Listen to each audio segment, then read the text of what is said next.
Kepanikan adalah separuh penyakit, ketenangan adalah separuh obat, dan kesabaran adalah permulaan kesembuhan.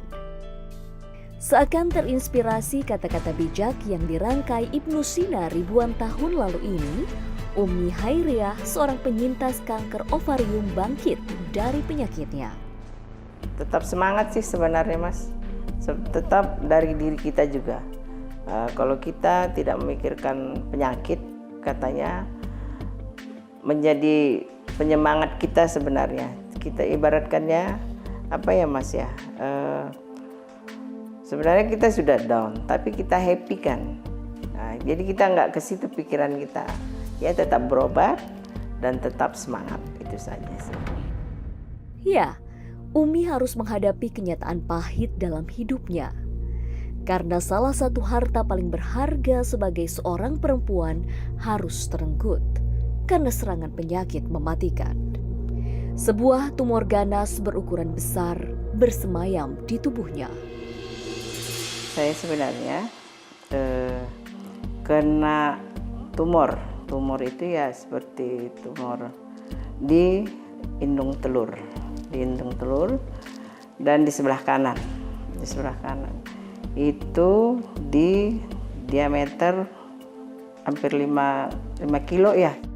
Sebelum divonis sebagai penyintas kanker, Umi pernah menjalani operasi pengangkatan miom atau tumor jinak yang menempel di dinding rahimnya.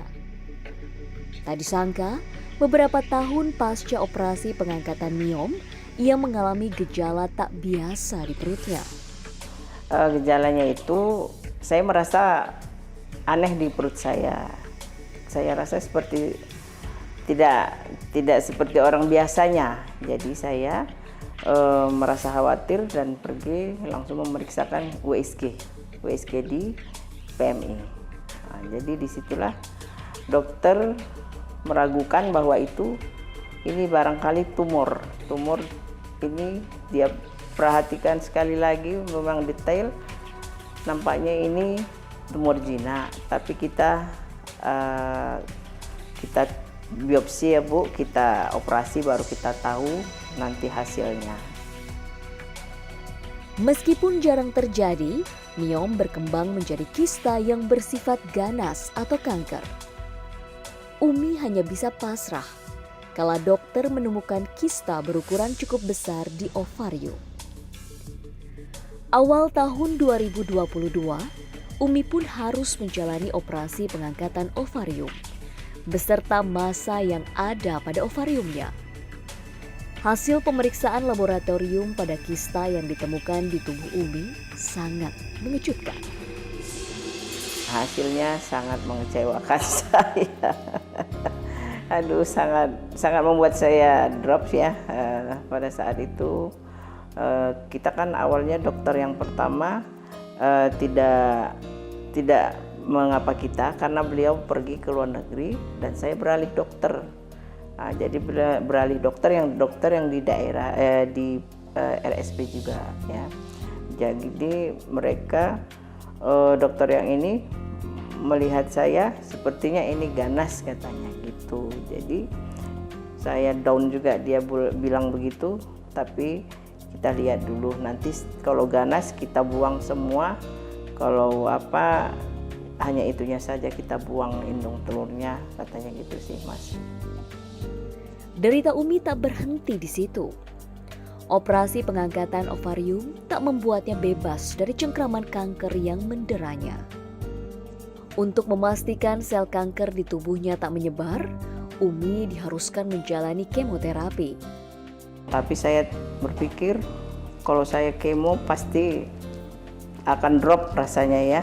Saya lihat-lihat di orang yang kemo sangat-sangat tidak menginspirasi.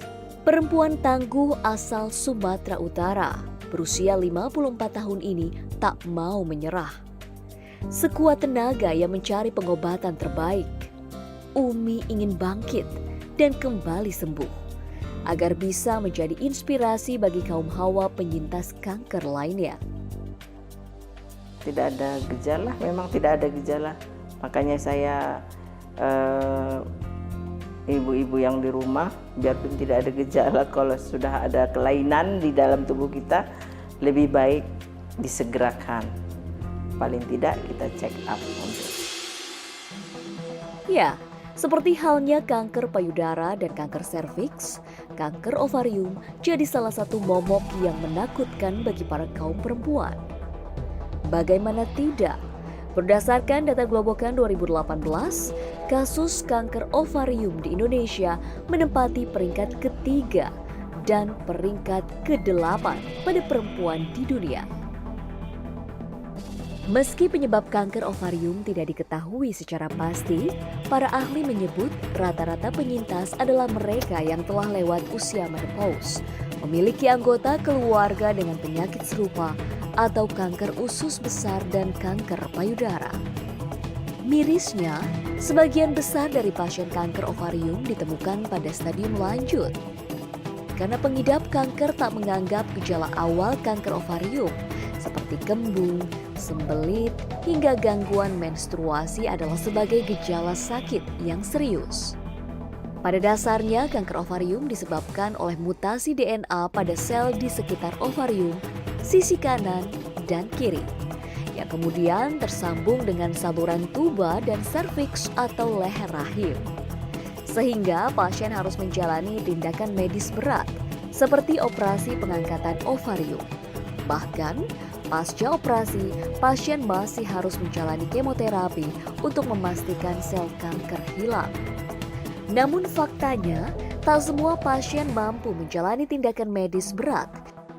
Lalu, adakah obat kanker tanpa kemoterapi?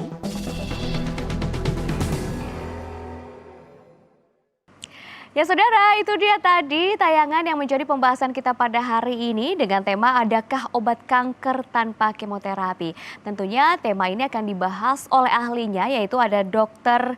Diantika Rahasya selaku dokter dari CMI Hospital, dan juga ada Dr. Rian Fabian selaku dokter spesialis bedah konsultan onkologi yang kini bertugas di Rumah Sakit Kanker Nasional Darmais. Seperti apa perbincangannya? Jangan kemana-mana, tetaplah bersama kami.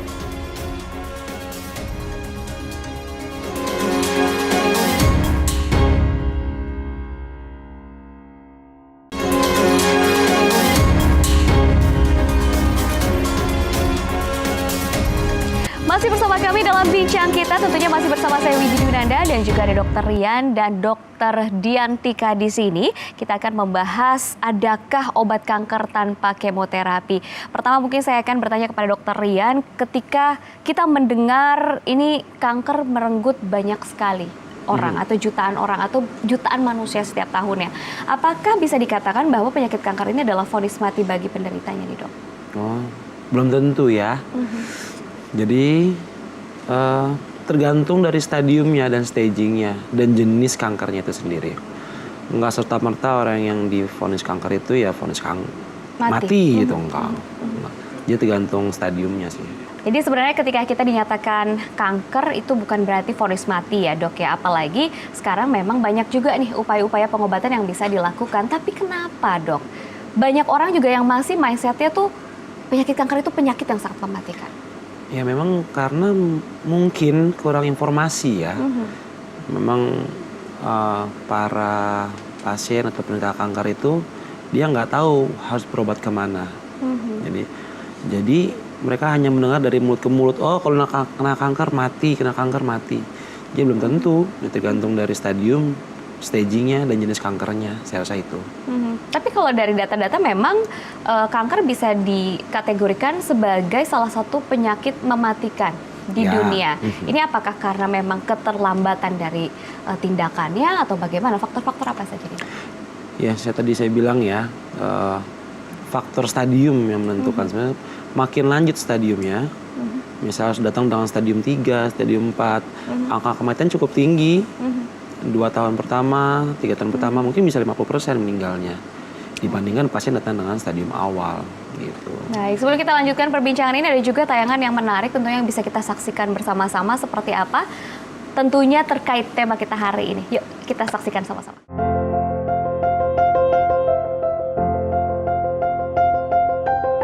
Dulu, ketika internet masih belum terlalu mudah untuk diakses, Masyarakat umumnya memperoleh informasi yang disebarkan dari mulut ke mulut. Informasi yang disebarkan tersebut biasanya banyak berisikan katanya, sehingga acap kali pasien kanker mendengar informasi bahwa penyakit satu ini merupakan suatu vonis mati. Kini, internet sudah sangat akrab dengan kehidupan masyarakat, sehingga masyarakat tidak lagi hanya mendapat informasi banyak berisi katanya. Kemudahan masyarakat dalam mengakses internet dan memperoleh informasi ini tentu diharapkan dapat mengedukasi masyarakat lebih baik lagi dalam memperoleh informasi, agar lebih aware terhadap gejala yang dirasa, sehingga dapat memeriksakannya lebih awal ke dokter.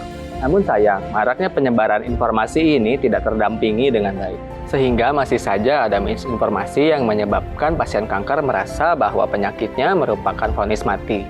Karena pada faktanya, dengan pengetahuan informasi yang tepat, pasien dapat memeriksakan penyakitnya sejak stadium awal, sehingga dapat mencegah risiko kematian hingga 43%.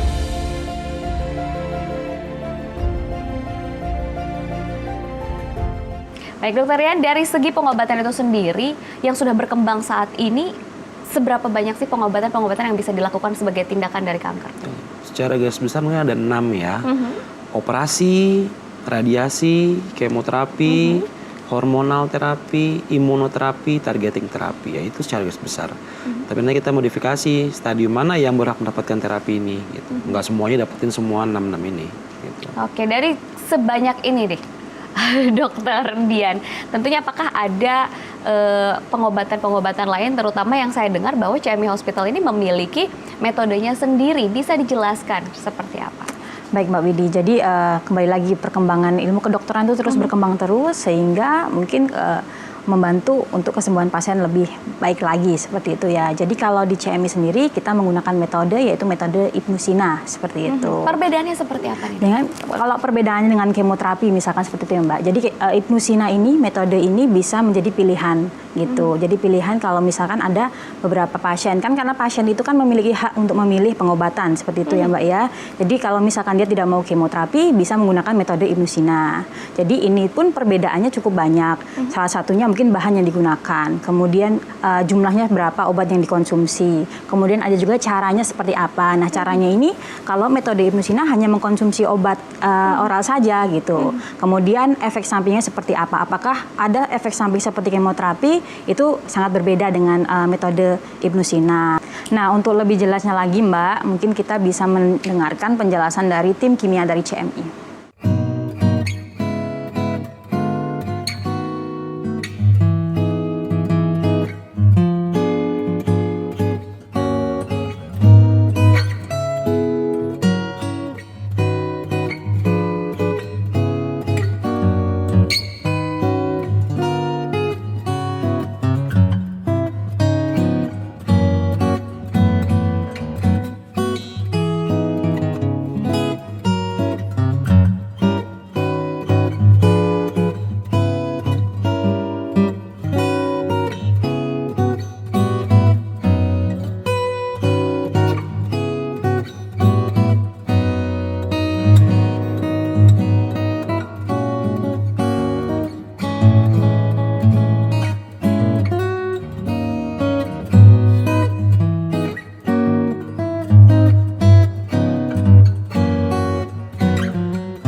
Yang menyebabkan pengobatan kanker di CMI sangat nyaman dan efektif. Jika melihat tayangan tadi tentunya membuat saudara semakin penasaran nih, seperti apa sebenarnya metode dari Ibnusina yang lebih detail lagi, lebih dalam lagi yang diterapkan di CMI Hospital. Kita akan bahas usai jeda, jangan kemana-mana, tetaplah bersama kami dalam Bincang Kita.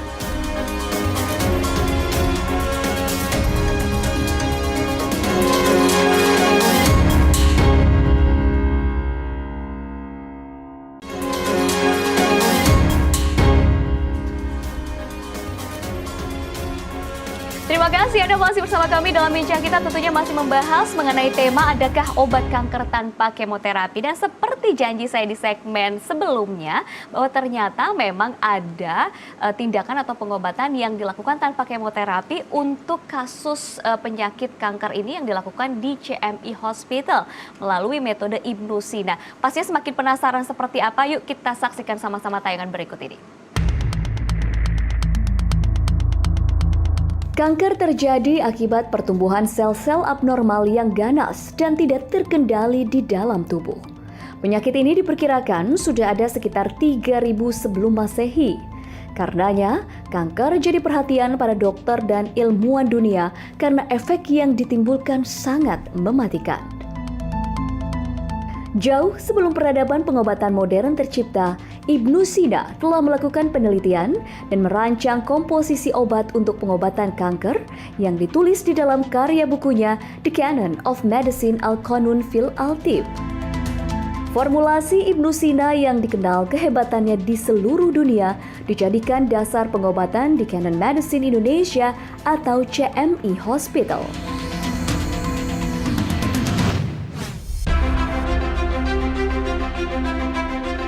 Berdiri di Kota Bandung, Jawa Barat sejak 2008 lalu, CMI Hospital hadir memberikan pelayanan kesehatan yang lengkap dan terjangkau.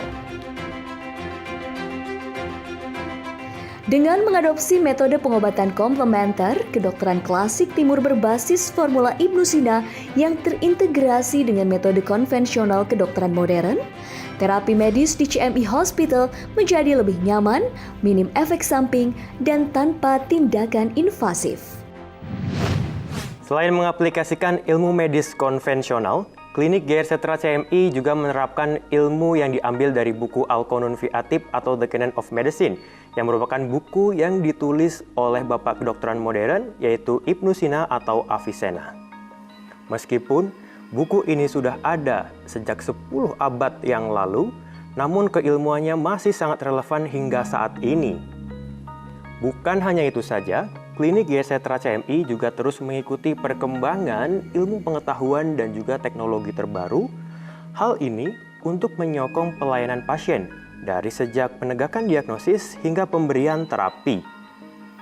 Dengan menggabungkan metode keilmuan ini, Klinik GR Setra CMI berani bergerak untuk memberikan penanganan kepada pasien penyakit kronik seperti kanker, diabetes, jantung, dan gagal ginjal. Tentu saja dengan efek samping yang minimal dan tanpa tindakan yang invasif, sehingga pasien bisa sehat dan nyaman.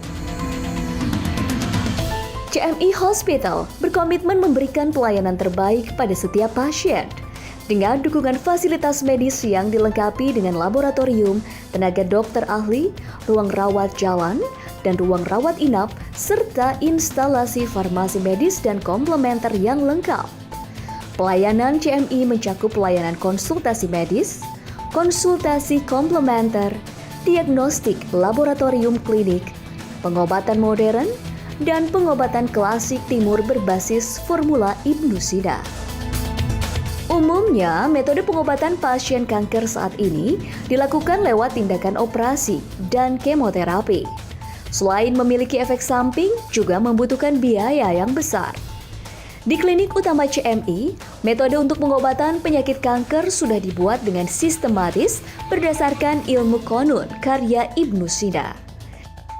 Racikan obat yang dibuat secara terprogram mampu memutuskan sel-sel kanker sehingga pasien dapat sembuh tanpa kemoterapi atau operasi. Formula Ibnu Sina yang ada di klinik utama GR Setra CMI bisa dikatakan itu sangat efektif, di mana formula itu mampu membedakan mana sel normal, mana sel tidak normal, yang biasa kita sebut terprogram. Karena formula ini tidak akan merusak sel yang masih normal. Dia hanya merusak atau menghancurkan sel kansernya saja. Sehingga memberi efek yang lebih nyaman kepada pasien. Apalagi kita wanita ya, tidak akan ada rambut rontok, tidak akan ada kuku yang hitam seperti itu. Atau mual muntah, lemas, itu tidak ada. Jadi formula Ibnu Sina yang dimiliki oleh klinik utama CMI GR Setra sangat nyaman dan efektif.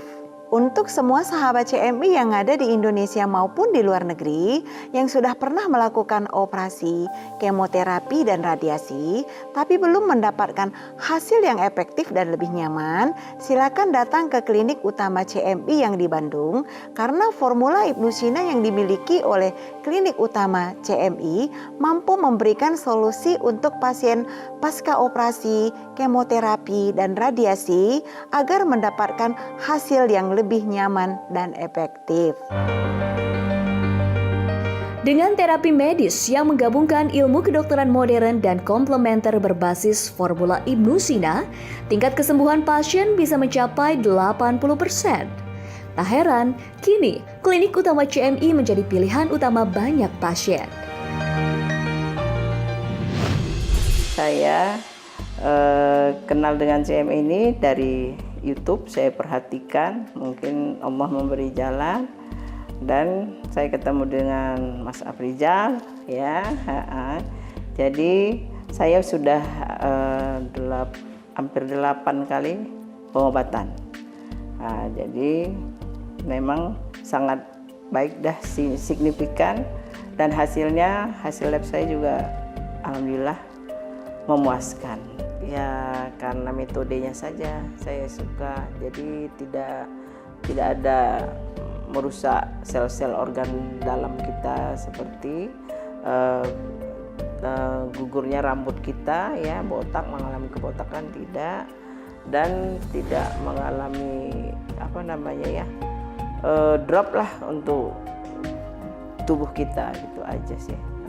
Kalau menurut kata Bu Delina tadi ya alhamdulillah, katanya hasil lab saya bagus, semua sudah bagus ya, sangat-sangat bagus, dan sekarang tetap harus makan obat meskipun tidak semualah marilah ibu-ibu tidak usah bingung, tidak usah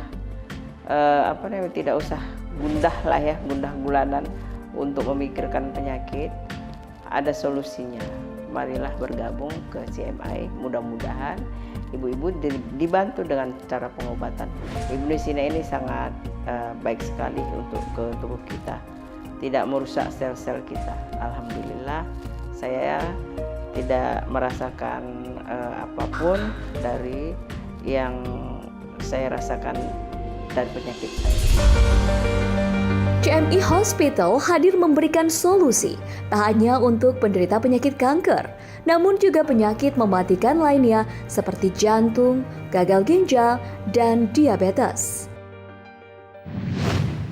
Saya sangat mengapresiasi dan mendukung keberadaan klinik utama CMI yang menerapkan metode pengobatan komplementer terintegrasi sejalan dengan strategi WHO, peraturan pemerintah Republik Indonesia, dan peraturan Menteri Kesehatan Republik Indonesia.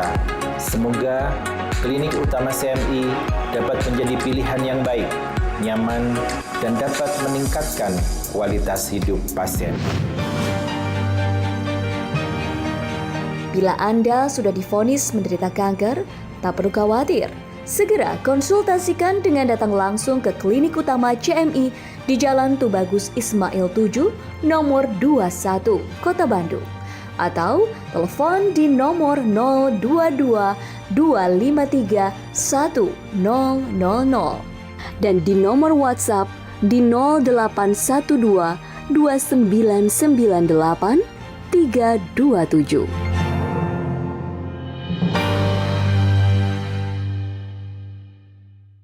Ya saudara, dengan menyaksikan tayangan tadi kita semakin mengenal bagaimana metode Ibnu Sina dilakukan atau diterapkan di CMI Hospital. Sayangnya nih kita sudah sedikit sekali waktu berbincangnya ya, sudah hampir 30 menit berlalu tapi rasanya kurang kalau tidak ada tips yang disampaikan oleh dokter yang hadir di sini. Mungkin Dokter Rian bisa menyampaikan tips kesehatan terkait bagaimana sih kita hidupnya agar lebih kualitas hidupnya lebih sehat lagi, lebih baik lagi, terutama bisa terhindar dari penyakit kanker nih dok. Oke. Intinya adalah ini berkaitan dengan kanker ya, yaitu yang pertama deteksi dini, yang kedua pola hidup sehat, apapun pola hidup sehat, baik itu makanannya, olahraganya, itu harus dilihat. Jadi saya kira 2 itu saja, deteksi dini dan pola hidup sehat. Oke, kalau dari sisi Dokter Dian seperti apa tips kesehatannya? Kalau dari saya sendiri sebenarnya kembali lagi tadi Dokter Rian sudah sampaikan bahwa yang pertama deteksi dini itu pasti, yang kedua pola hidup sehat, kemudian sebenarnya ya menghindari radiasi ya. Tadi mungkin ada yang perlu disampaikan, radiasi itu kan macam-macam, ada juga mungkin dari kurangnya tidur, kemudian dari makanan, kurangnya olahraga itu kan juga mudah seseorang terkena radiasinya. Hidup kita harus seimbang ya. Kalau sibuk coba dinaikkan lagi nih porsi hidup sehatnya dari makanan mungkin ya. Betul. Baik, terima kasih Dokter Dian dan juga Dokter Rian. Ini luar biasa sekali nih perbincangan kita, benar-benar mencerahkan, lalu juga memberikan solusi, dan semoga perbincangan kami bertiga bermanfaat bagi Anda, terutama bagi kesehatan Anda sekeluarga. Waktunya kami bertiga pamit undur diri dari hadapan Anda. Saya Widi Duna dan sampai jumpa lagi dan selamat beraktivitas kembali. Sehat selalu.